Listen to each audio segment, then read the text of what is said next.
One thing that can be hard to remember at times as Christians is that there's a time and a place for all of God's plans in our life. And Ecclesiastes 3 1 through 8 specifically describes that everything is under God's control and that God has a time and a place for everything in his plans.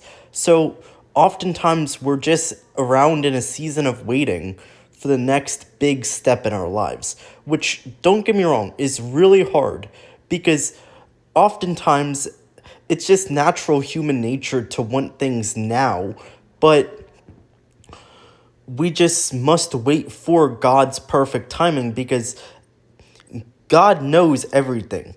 He'll make everything work out in his own way, and when we wait for his timing, everything will just fall into place and everything will just work beautifully together.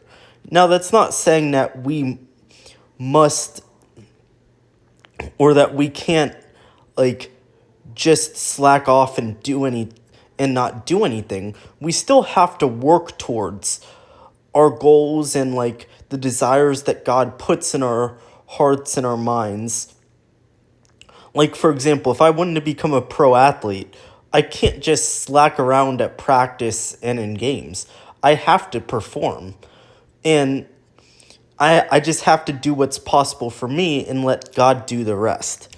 Now, the thing is, the way that we can go about figuring out what stage of life we're in according to God's timing is just by asking him in prayer and fully taking a moment to reflect on what's been happening in our life and specifically how God's been putting us through that and what might be his greater takeaways from all that. So just remember, if you're ever struggling to figure out what plans God has for you, well, one, just pray about it, but also just reflect on everything else that's been going on in your life.